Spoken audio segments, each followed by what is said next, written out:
ಈಗ ನಾನು ಒಂದೇ ಒಂದು ಪ್ರಶ್ನೆ ಕೇಳ್ತೇನೆ ನಿಮಗೆ. ನೀವೀಗ ಅಲ್ಲಿ ಕೆಸರಲ್ಲಿ ಆಟ ಆಡ್ತಿರ್ಬೋದು, ಆಗ ಒಂದು ಹಗ್ಗ ಜಗ್ಗಟ್ಟಾಗಿರ್ಬೋದು, ಇನ್ನೊಂದು ಪ್ರತಿಯೊಂದಲ್ಲಿ ಆಟ ಇರ್ತದೆ ಅಲ್ವಾ, ಆಗ ಏನಾದರೂ ಒಂದು ತೀವ್ರ ಥರದ ಗಾಯ ಯಾರಿಗಾದರೂ ಆಗ್ಬೋದು.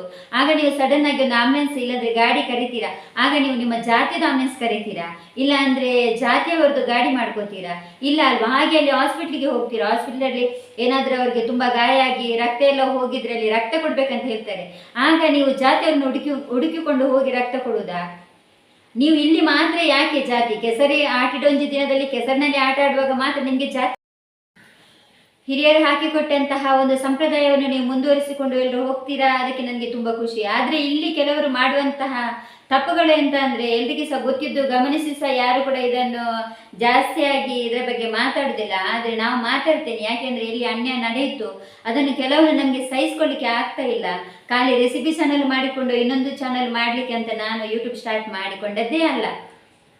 ನಾನು ಇಂತಹದೆಲ್ಲ ಏನಾದರೂ ಇರುವಾಗ ಇದರ ವಿರುದ್ಧವಾಗಿ ಧ್ವನಿ ಎತ್ತಬೇಕಂತಲೇ ನಾನು ಚಾನಲ್ ಮಾಡಿದ್ದು. ಆ ಕಾರಣ ನಾನು ಹೇಳುದು, ನಾನು ಎಷ್ಟೋ ಕಡೆ ನೋಡ್ತಾ ಇದ್ದೇನೆ ಈಗ ಎಲ್ಲರ, ನೀವು ಯೂಟ್ಯೂಬರ್ ಕೂಡ ಕೆಲವು ಪೋಸ್ಟರ್ಗಳನ್ನು ಹಾಕಿದ್ದಾರೆ, ಅಲ್ಲಿ ಕೂಡ ಗಮನಿಸಿರ್ಬೋದು. ವಿಶ್ವಕರ್ಮ ಕೆಸಡೊಂಜಿ ಆಟ ಆಗಿರ್ಬೋದು, ಇಲ್ಲ ಅಂದರೆ ನಮ್ಮ ಕಡೆ ಶೆಟ್ಟಿಗಾರ ಅಂತ ಇರ್ತಾರೆ, ಅವರದೊಂದು ಆಟ, ಇಲ್ಲ ಅಂದರೆ ಕುಡುಬಿಗಳು ಇರ್ತಾರೆ, ಅವರೊಂದು ಆಟ. ಅಂದರೆ ಎಲ್ಲರೂ ಸಹ ಏನೇ ಒಂದು ಆಟೋಟ ಇದ್ರು ಅವರವರ ಜಾತಿಯಲ್ಲಿ ಹೋಗ್ತಾರೆ, ಆಯ್ತಾ? ಅವರವರ ಜಾತಿಯವರು ಮಾತ್ರ, ಬಿಲ್ಲವರು ಕೂಡ ಯಾಕೆ, ಬಿಲ್ಲವರದ್ದಾಟ, ಆ ಥರ ಎಲ್ಲ ಜಾತಿಯನ್ನು ಇಟ್ಕೊಂಡು ನೀವು ಅಗ್ಗಜಗ್ಗಾಟ ಮಾಡ್ತೀರಲ್ವಾ? ಈಗ ಎಲ್ಲ ಕಡೆ ಆಷಾಢ ನಡೀತಾ ಇದೆ, ಅದು ಕೂಡ ನಮ್ಮ ಮಂಗಳೂರು ಕಡೆ ಆಷಾಢಕ್ಕೆಲ್ಲ ವಿವಿಧ ಎಲ್ಲ ಫುಡ್ ಎಲ್ಲ ಮಾಡ್ತಾರೆ. ಅಂದರೆ ಪತ್ರೊಡೆ ಆಗಿರ್ಬೋದು, ಕೆಸುವಿನ ಎಲೆಯ ಪಲ್ಯ ಆಗಿರ್ಬೋದು, ಬೇರೆ ಬೇರೆ ಥರ ವೈವಿಧ್ಯತೆ ಇರ್ತದೆ. ಅಂದರೆ ಮುಂಚಿನ ಕಾಲದಲ್ಲಿ ಆಷಾಢ ಅಂದರೆ ತುಂಬ ಮಳೆ ಬರುವಂತಹ ಟೈಮಲ್ಲಿ ಏನು ಇರಲಿಲ್ಲ. ಇದರ ಬಗ್ಗೆ ಬೇಕಿದ್ರೆ ನಾನು ಆಷಾಢದ ವಿಶೇಷತೆಗಳ ಬಗ್ಗೆ ಇನ್ನೊಂದು ವಿಡಿಯೋದಲ್ಲಿ ಮಾಡ್ತೀನಿ. ಈಗ ನಾನು ಹೇಳಲಿಕ್ಕೆ ಬಂದಿರೋದು, ಆಷಾಢದಲ್ಲಿ ಈಗ ಒಂದು ಹೊಸದಾಗಿ ಒಂದು ಆಚರಣೆಯಲ್ಲಿದೆ. ಅಂದರೆ ಒಂದು 4-5 ವರ್ಷಗಳಿಂದ ಈಗ ನಡೆದು ಬರುವಂತಹ ಆಚರಣೆ ನಮ್ಮ ಮಂಗಳೂರು ಕಡೆ, ಕೆಸಡೊಂಜಿ ದಿನ, ಇಲ್ಲ ಅಂದರೆ ಆಟಿಡೊಂಜಿ ದಿನ ಅಂತ. ಅಂದರೆ ಒಂದು ಆಷಾಢಕ್ಕೆ ಆ ದಿನ ಒಂದೊಂದು ಮೀಸಲಿಡ್ತಾರೆ. ಗದ್ದೆ ಎಲ್ಲ ಇದ್ದಂಥವರು, ಇಲ್ಲಾಂದರೆ ಎಲ್ಲಿಯಾದರೂ ಒಂದು ಗದ್ದೆ ಇದ್ದರೆ ಅಲ್ಲಿ ಎಲ್ಲರೂ ಸಹ ಹೋಗಿ ಒಂದು ಆಟ ಆಡೋದಾಗಿರ್ಬೋದು. ಮಧ್ಯಾಹ್ನದ ಹೊತ್ತಿಗೆ ನಮ್ಮ ಆಷಾಢದ ವಿವಿಧ ಎಲ್ಲ ಫುಡ್ಡುಗಳನ್ನು ಮಾಡಿ ಅಲ್ಲಿ ಟೇಸ್ಟ್ ಮಾಡುವುದಾಗಿರ್ಬೋದು ಮಾಡ್ತಾರೆ. ಅದು ತುಂಬ ಖುಷಿ ಎಲ್ರಿಗೆ. ಅಲ್ಲ, ಹಿರಿಯರು ಮಾಡಿದಂತಹ ಒಂದು ಸಂಪ್ರದಾಯವನ್ನು ನೀವು ಮುಂದುವರಿಸಿಕೊಂಡು ಹೋಗ್ಲಿಕ್ಕೆ ಅಂತ ಇದೊಂದು ಆಟವನ್ನು ಇಟ್ಟಿದ್ದೀರಾ, ತುಂಬ ಖುಷಿ. ಆದರೆ ಇದರಲ್ಲಿ ನೀವು ಜಾತಿಯ ವಿಷ ಬೀಜವನ್ನು ಬಿತ್ತುತ್ತಾ ಇದ್ದೀರಲ್ವಾ? ನೋಡಿ, ನಾನೀಗ ಕಂಡಾಗೆ ಹೆಚ್ಚಿನವರು ಯೂಟ್ಯೂಬಲ್ಲಿ ಕೂಡ ಹಾಕಿರ್ಬೋದು, ನಮ್ಮ ವಿಶ್ವಕರ್ಮ ಅವರದ್ದು ಕೆಸರಿನಲ್ಲಿ ಒಂದು ಆಟಿಡೊಂಜಿ ದಿನ ಆಯ್ತಾ, ಇನ್ನು ಸಪಲಿಗರದ್ದು ಒಂದು ಆಟಿಡೊಂಜಿ ದಿನ, ಹಾಗೆ ನಮ್ಮ ಬಿಲ್ಲವರದ್ದು ಆಟಿಡೊಂಜಿ ದಿನ, ಶೆಟ್ಟಿಗಾರ ಅವರದ್ದು, ಕುಡುಬಿಸ್ಗಳದ್ದು. ಅಂದರೆ ಇವರೆಲ್ಲ ಹಿಂದೂಗಳಲ್ವಾ? ಆದರೆ ಒಂದು ಹೇಳ್ತೀನಿ, ಕೆಲವು ಊರಲ್ಲಿ ಉಂಟಲ್ಲ ಆ ಥರ ಜಾತಿ ಭೇದ ಏನು ಇರಲ್ಲ, ಎಲ್ಲರೂ ಸಹ ಊರಿನವರೇ. ಆ ಊರಿನವರು ಒಂದು ಹೋಗಿ ಅಲ್ಲಿ ಆಟ ಆಡೋದು, ಅದು ಖುಷಿ. ಓಕೆ, ಬೇರೆ ಊರಿನವರು ಬೇರೆ ಕಡೆ ಮಾಡ್ತಾರೆ, ನಮ್ಮೂರಲ್ಲಿ ನಾವು ಮಾಡುವ, ಅದಕ್ಕೆ ನಾನು ತುಂಬ ಖುಷಿ ಪಡ್ತೀನಿ. ಆದರೆ ಕೆಲವು ಜಾತಿಯನ್ನು ಇಟ್ಕೊಂಡು ಅವರವರ ಜಾತಿಯವರು ಮಾತ್ರ ಅಲ್ಲಿ ಆಟ ಆಡಲಿಕ್ಕೆ, ಬೇರೆಯವರು ಇದ್ರೆ ಸಹ ಅಲ್ಲಿ ದೂರದಲ್ಲಿ ನಿಂತು ನೋಡಬೇಕಂತೆ. ಹಾಗಾದರೆ ಹಿಂದೂಗಳೇ ಒಳಗಿಂದ ಒಳಗೆ ಈ ಥರ ಎಲ್ಲ ಜಾತಿ ಮಾಡಿ ಇದರಲ್ಲಿ ಒಂದು ಆಟಿಡೊಂಜಿ ದಿನ ಅಂತ ನೀವು ಆಚರಣೆ ಮಾಡಿ ಎಂಥ ಪ್ರಯೋಜನ ಹೇಳಿ? ನಮ್ಮ ಮುಸ್ಲಿಂ ಬಾಂಧವರಾಗಿರ್ಬೋದು, ಇಲ್ಲ ಕ್ರೈಸ್ತ ಬಾಂಧವರಾಗಿರ್ಬೋದು, ಅವರ ಚರ್ಚಲ್ಲಿ ಮಸೀದಿಯಲ್ಲಿ ಏನಾದರೂ ಒಂದು ಆಟೋಟ ಇದ್ದರೆ ಅವರು ಎಲ್ಲರೂ ಸೇರಿ ಹೋಗಿ ಆಟ ಆಡ್ತಾರೆ, ಆಯಿತಾ? ಇಲ್ಲಿ ನಮ್ಮ ಥರ ಒಳಗಿಂದ ಒಳಗೆ ಜಾತಿ ಭೇದ ಇರಲ್ಲ. ಮತ್ತು ಹಿಂದೂ ರಾಷ್ಟ್ರ ಅಂತೆ, ಮತ್ತು ನೀವು ಹಿಂದೂಗಳೆಲ್ಲ ಒಂದೇ ಅಂತೆ. ಆದರೆ ಇದೆಲ್ಲ ಬರುವಾಗ ನಿಮ್ಮದು ಆಟ ಒಂದು ಕಡೆ, ನಿಮ್ಮ ಜಾತಿ ಒಂದು ಕಡೆಯ. ಜಾತಿ ಇರಲಿ ಸ್ವಾಮಿ, ನಾವು ಬೇಡ ಅಂತ ಹೇಳಲ್ಲ, ನಿಮ್ಮ ಜಾತಿ ನಿಮಗೆ ದೊಡ್ಡದೇ. ಆದರೆ ಅದನ್ನು ನಿಮ್ಮ ಮನೆಯೊಳಗಡೆ ಇಟ್ಕೊಳ್ಳಿ. ನೀವು ಕಿಟ್ಟಿ ಪಾರ್ಟಿ ಇಡಿ, ಇಲ್ಲಾಂದರೆ ನಿಮ್ಮ ಮಗುವಿನ ಬರ್ತ್ಡೇ ಇಡಿ, ಆಗ ಮಾತ್ರ ನಿಮ್ಮ ಜಾತಿಯವರನ್ನು ಕರೆಯೋದು, ಅದು ನಿಮ್ದು ಇಷ್ಟ. ಆದರೆ ಹೊರಗಡೆ ಕೂಡ ಎಲ್ಲೋ ಒಂದು ಆಟ ಆಡ್ತಿರ್ಬೇಕಾದ್ರೆ ಆ ಗ್ರಾಮದಲ್ಲಿ ನೀವು ಬಂದು ನಿಮ್ಮ ಜಾತಿಯವರನ್ನು ಮಾತ್ರ ಆಟ ಆಡಿಸುವುದು, ಅದೆಲ್ಲ ಎಷ್ಟು ಸರಿ? ಇದೆಲ್ಲವನ್ನು ಯಾರು ಕೂಡ ಪ್ರಶ್ನೆ ಮಾಡಲ್ಲ. ನಾವೊಂದು ಯೂಟ್ಯೂಬ್ ಮಾಡಿದ ಉದ್ದೇಶವೇ ಉಂಟಲ್ಲ, ಇಂತಹ ಬಗ್ಗೆ ಮಾತಾಡಬೇಕು, ಇಂತಹ ಬಗ್ಗೆ ಧ್ವನಿ ಎತ್ತಬೇಕು, ಇಂತಹ ವಿಷಯಗಳಿಗೆ ವಿರೋಧ ಮಾಡುವವರು ನಮಗೆ ಸಪೋರ್ಟ್ ಮಾಡಬೇಕು. ಯಾಕೆಂದರೆ ಜಾತಿ ಅನ್ನೋದು ನಮ್ಮ ಒಳಗೆ ಮನುಷ್ಯ ಜಾತಿ ಮಾತ್ರ, ಆಯಿತಾ? ನಾಳೆ ಅದೇ ನಾನು ಹೇಳಿದೆ ಅಲ್ವಾ, ಏನಾದರೂ ಆಗುವಾಗ, ಇಲ್ಲ ನೀವು ಹಾಸ್ಪಿಟ್ಲಿನ ಬೆಡ್ಡಲ್ಲಿ ಮಲಗಿರುವಾಗ, ಆಗ ಸಹ ನಿಮಗೆ ಬರುವುದು ಯಾರು? ನಾನು ನನ್ನ ಒಂದು ಮೊನ್ನೆ ಒಂದು ಆದ ವಿಷಯವನ್ನು ನಿಮಗೆ ಹೇಳ್ತೀನಿ. ಸಂಬಂಧಿಕರಾಗಿರ್ಬೋದು, ಜಾತಿಯವರಾಗಿರ್ಬೋದು, ಯಾರು ಬರಲ್ಲ ಸ್ವಾಮಿ. ಮೊನ್ನೆ ನಾನು ಮತ್ತು ನನ್ನ ಮಗಳು 2 ಜನ ಇದ್ವಿ ಮನೆಯಲ್ಲಿ ಆಯ್ತಾ. ನಾವೆಲ್ಲ ಊಟ ಮಾಡಿ ಉಂಡು ತಿಂದು ಮಲಗಿದ ನಂತರ ಒಂದು ರಾತ್ರಿ 11 ಗಂಟೆ ಆಗಿರ್ಬೋದು, ನನ್ನ ಮಗಳಿಗೆ ಸಡನ್ ಆಗಿ ವಾಮಿಟಿಂಗ್ ಸ್ಟಾರ್ಟ್ ಆಯಿತು. ವಾಮಿಟಿಂಗ್ ಒಂದು ಅರ್ಧ ಗಂಟೆ ಬಿಟ್ಟು ಮತ್ತೆ ಸ್ಟಾರ್ಟ್ ಆಯಿತು. ಅರ್ಧ ಗಂಟೆ ಅದು ನಿಲ್ತಾನೆ ಇಲ್ಲ ಆಯ್ತಾ.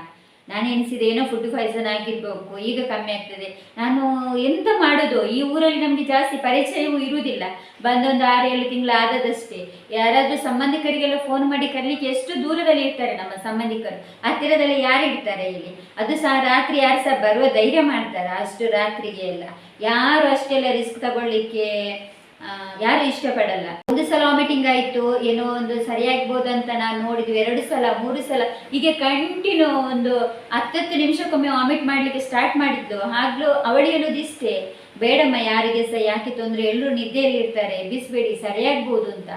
ಆದರೆ ಮತ್ತೆ ಮತ್ತೆ ಅವಳಿಗೆ ಏನು ಅಂದರೆ ಏನು ಗೊತ್ತಾಗ್ತಾ ಇಲ್ಲ ಆಯಿತಾ.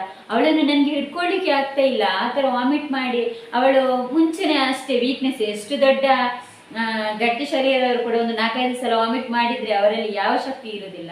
ನಾನು ಆದಷ್ಟು ರೆಮಿಡಿ ಎಲ್ಲ ಮಾಡಿಕೊಟ್ಟೆ ಮನೆಯಲ್ಲಿ. ಏನು ಮಾಡಿದ್ರು ಇವಳಿಗೆ ವಾಮಿಟ್ ನಿಲ್ಲುವುದಿಲ್ಲ. 11 ಗಂಟೆಗೆ ಸ್ಟಾರ್ಟ್ ಆದದ್ದು 2 ಗಂಟೆ ತನಕ ಸಹ ನಿಲ್ತಾ ಇಲ್ಲ. ಸ್ವಲ್ಪ ಹಿಂಗೆ ಕೂತ್ಕೋತಾರೆ, 10 ನಿಮಿಷಕ್ಕೆ ಹೋಗಿ ವಾಂತಿ ಮಾಡ್ತಾರೆ, ಹೊಟ್ಟೆಯಲ್ಲಿ ಏನಿಲ್ಲ. ಈಗ ನಾನು ಏನು ಮಾಡಬೇಕಲ್ವಾ? ಆಗ ನನಗೆ ಸಡನ್ನಾಗಿ ನೆನಪಾದದ್ದು ನಮ್ಮ ಆಟೋಗೆ ಕಾಲ್ ಮಾಡಿದ್ದೆ ನಾನು.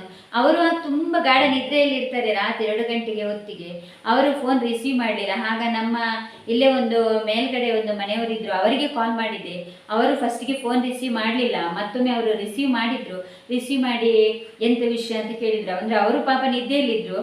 ಮತ್ತು ಅವರು ಮತ್ತೊಂದು ಆಟೋಗೆ ಕಾಲ್ ಮಾಡಿದರು. ಅವರು ಏನೋ ಅವರ ದನ ಕರುವಾಕಿತ್ತಂತೆ. ಹಾಗೆ ಅವರು ಎದ್ದಿದ್ರು ಆ ಹೊತ್ತಲ್ಲಿ. ಅವರು ಸಡನ್ ಆಗಿ ಬರುವಾಗ ಈ ರಿಕ್ಷಾದವರು ಫೋನ್ ರಿಸೀವ್ ಮಾಡಿದ್ರು. ಅವರು ಸಹ ಹೇಳಿದ್ರು ನಾನು ಬರ್ತೇನೆ ಅಂತ. ಆದರೆ ಇವರು ಫಸ್ಟ್ ಕಾಲ್ ರಿಸೀವ್ ಮಾಡಿ ಬರ್ತೇನೆ ಅಂತ ಹೇಳಿ ಮತ್ತೆ ಅವರು ನಮ್ಮ ಜೊತೆ ಮೇಲ್ಮನೆ ಹೆಂಗಸ ಕೂಡ ಬಂದಿದ್ರು ನೋಡಿ. ಅವರೆಲ್ಲ ನಮ್ಮ ಜಾತಿಯ. ಆಗ ನಾವು ಜಾತಿ ಉಟ್ಕೊಂಡು ಹೋಗ್ಲಿಕ್ಕೆ ಆಗ್ತದ? ಅವರು ಯಾವ ಜಾತಿನೋ, ಆ ರಿಕ್ಷಾದವರು ಯಾವ ಜಾತಿನೋ, ನಾವು ಯಾವ ಜಾತಿನೋ? ಆ ಟೈಮಲ್ಲಿ ನಮಗೆ ಆಗುವುದು ಜಾತಿಯವರ ಮಾತ್ರ ಅಲ್ಲ ಅಲ್ವಾ? ಮತ್ತು ನಾವು ರಿಕ್ಷಾದಲ್ಲಿ ಅವಳನ್ನು ಕರ್ಕೊಂಡು ಹೋಗಿ ಎಮರ್ಜೆನ್ಸಿಯಾಗಿ ಮತ್ತು ಟ್ರೀಟ್ಮೆಂಟ್ ಎಲ್ಲ ಮಾಡಿಕೊಂಡು 4 ಗಂಟೆ ಹೊತ್ತಿಗೆ ಬೆಳಗಿನ ಜಾವ ಮನೆಗೆ ಬಂದಿದ್ದು. ಅಲ್ಲ, ನಾನು ಈ ವಿಷಯನಿಗೆ ಯಾಕೆ ಹೇಳ್ತಿದ್ದೇನೆಂದರೆ, ಎಲ್ಲರೂ ಜಾತಿ ಅಂತ ಎಲ್ಲರೂ ಅಂತ ಹೇಳಲ್ಲ, ಕೆಲವರೆಲ್ಲ ಸಾಯ್ತಾ ಇರ್ತೀರಲ್ವ ನೋಡಿ. ನೀವೇ ಅಲ್ವಾ ಇದೆಲ್ಲ ಮಾಡೋದು? ಇಂಥವರೇ ಅಲ್ವಾ ಆ ಜಾತಿ ಈ ಜಾತಿ, ಆ ಓಟ ಈ ಓಟ ಅಂತ ಅಂಥವ್ರಿಗೆ ಹೇಳೋದು. ಈಗ ಇದಕ್ಕೆ ನನಗೆ ತುಂಬ ಬ್ಯಾಡ್ ಕಮೆಂಟ್ ಕೂಡ ಬರ್ಬೋದು.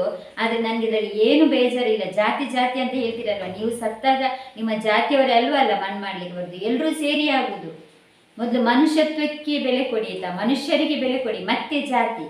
ಈಗ ಇದು ಸಹ ಹಾಗೆ ಆಯ್ತಲ್ವ? ಈಗ ಆಟಿಡೊಂಜಿ ದಿನ ಅಂತ ಹೇಳ್ಕೊಳ್ತೀರಾ, ಅಲ್ಲಿ ಕೂಡ ನಿಮ್ಮ ಜಾತಿಯನ್ನು ಒಂದು ದೊಡ್ಡ ಬ್ಯಾನರ್ ಹಾಕ್ತೀರಾ. ಯೂಟ್ಯೂಬಲ್ಲಿ ಕೂಡ ನೋಡ್ಬೋದು, ಕೆಲವರದ್ದು ಬ್ಯಾನರ್ ಇರ್ತದೆ. ಅಂದರೆ ಅವರು ಏನು ಮಾಡೋದಿಲ್ಲ, ಅವರಿಗೆ ಕಂಟೆಂಟ್ ಬೇಕು, ಅದಕ್ಕೋಸ್ಕರ ಅವರು ಕೂಡ ಯೂಟ್ಯೂಬಲ್ಲಿ ಕೂಡ ಹಾಕ್ತಾರೆ ಅವರವರದ್ದು ಜಾತಿದ್ದು. ಆದರೆ ಅದಕ್ಕಿಂತ ಮುಂಚೆ ನಾವು ಯೋಚನೆ ಮಾಡಬೇಕಾಗಿರೋದಿದ್ದು, ನಾವು ಕೇವಲ ನಮ್ಮ ಜಾತಿ ಅಂತ ಹೇಳಬಾರ್ದು. ಮನುಷ್ಯರು ಎಲ್ಲರೂ ಒಂದೇ. ನಾನು ಎಲ್ಲಿ ಕೂಡ ಹಾಗೆ, ನನ್ನ ಯೂಟ್ಯೂಬಲ್ಲಿ ಆಗಿರ್ಬೋದು, ಯಾರು ಕೂಡ ಆ ಜಾತಿ ಹೇಳುವಾಗ ನಮ್ಮ ಜಾತಿಯವರು ಏನಾದರೂ ತಪ್ಪು ಮಾಡಿದ್ರೆ ನಾನು ಹೇಳ್ತೀನಿ, ನಮ್ಮ ಜಾತಿ ಮರ್ಯಾದೆ ತೆಗಿಬೇಡ, ಸಾರಿ ಕೇಳಿ ಏನಾದರೂ ಹೇಳ್ಬೋದು ನಾವು. ಅದು ಬಿಟ್ಟು ನಾವು ಜಾತಿ ಅಂತ ಎಲ್ಲಿ ಕೂಡ ಮೆನ್ಷನ್ ಮಾಡಲಿಕ್ಕೆ ಹೋಗುದಿಲ್ಲ. ಯಾಕೆಂದರೆ ಜಾತಿಗಿಂತ ದೊಡ್ಡದು ಮಾನವೀಯತೆ, ಮನುಷ್ಯತ್ವ. ಇವತ್ತಿನ ವಿಡಿಯೋದಲ್ಲಿ ನಾನು ಇದೇ ವಿಷಯವನ್ನು, ಮನುಷ್ಯತ್ವ, ಅದನ್ನು ಮೊದಲು ಅರ್ಥ ಮಾಡ್ಕೊಳ್ಬೇಕು. ಈ ವಿಡಿಯೋ ಬಿಡಿ, ಇನ್ನು ಇಂತಹ 1000 ವಿಡಿಯೋ ಬಂದರೆ ಕೂಡ ನಮ್ಮ ಕೆಲವು ಜನಗಳ ಮನಸ್ಥಿತಿ ಉಂಟಲ್ಲ, ಚೇಂಜ್ ಆಗುವುದಿಲ್ಲ. ಅದು ಯಾವಾಗ ಚೇಂಜ್ ಆಗುತ್ತಾ ದೇವರಿಗೆ ಗೊತ್ತು. ಇಲ್ಲಿರುವಾಗಂತೂ ಚೇಂಜ್ ಆಗಲಿ, ಇನ್ನು ಮೇಲೆ ಹೋಗಿ ಗೊತ್ತಾಗ್ಬೋದು ಅವರಿಗೆ. ಇಲ್ಲಾಂದರೆ ಏನೋ ಒಂದು ಅವರಿಗೆ ಅದು ಅನುಭವ ಆದರೆ ಸಾಯುವ ಸ್ಥಿತಿಯಲ್ಲಿ ಬರುವಾಗ ಉಂಟಲ್ಲ, ಅವರಿಗೆ ಯಾರ ಬ್ಲಡ್ ಕೊಟ್ಟು ಏನೋ ಆಗಿ ಆಗ ಅನುಭವಕ್ಕೆ ಬಂದು ವೇಸ್ಟ್ ಅಲ್ವಾ? ಈಗ ನೀವು ಇದನ್ನೆಲ್ಲ ತಪ್ಪನ್ನೆಲ್ಲ ತಿದ್ದಿಕೊಂಡು ಉಂಟಲ್ಲ, ಈ ಜಾತಿ ಎನ್ನುವಂತಹ ಒಂದು ಭೂತವನ್ನು ಹೋಗಲಾಡಿಸಿದ್ರೆ ಮತ್ತು ಸಹ ನಮ್ಮ ಒಂದು ದೇಶ ಆಗಿರ್ಬೋದು, ನಮ್ಮ ಗ್ರಾಮ ಆಗಿರ್ಬೋದು, ಎಲ್ಲ ಕೂಡ ಆಗ್ಬೋದಂತ ನಾನು ಇವತ್ತಿನ ವಿಡಿಯೋದ ಬಗ್ಗೆ ನಿಮ್ಗೆ ಏನು ಅನಿಸ್ತು ಇದನ್ನೆಲ್ಲ ಕಮೆಂಟ್ ಮೂಲಕ ತಿಳಿಸಿ. ನನಗೆ ಗೊತ್ತುಂಟು ಇಂತಹ ವಿಡಿಯೋಗಳಿಗೆ ಯಾರು ಸಪೋರ್ಟ್ ಮಾಡೋದಿಲ್ಲ. ಇದೆಲ್ಲ ಯಾರಿಗೂ ಕಮೆಂಟ್ ಮಾಡಲಿಕ್ಕೆ ಸಹ ಹೆದರುತ್ತಾರೆ, ಅಯ್ಯೋ ಅವರು ನೋಡಿದ್ರೆ ಇವರು ನೋಡಿದ್ರೆ ಅಂತ. ಪರವಾಗಿಲ್ಲ, ಇದೊಂದು ನನ್ನ ಒಂದು ವಿಡಿಯೋದಲ್ಲಿ 100 ಜನ ಆದರೂ ನೋಡ್ತಾರಲ್ವ ಈ ವಿಡಿಯೋವನ್ನು, ಅವರಿಗಾದರೂ ಸ್ವಲ್ಪ ಆದರೂ ಅರ್ಥ ಆದರೆ ಸಾಕು. ಇಷ್ಟೇ ಇದರ ನನ್ನ ವಿಡಿಯೋದ ಉದ್ದೇಶ. Thank you. ಇನ್ನೊಂದು ವಿಡಿಯೋದಲ್ಲಿ ಸಿಗ್ತೀನಿ.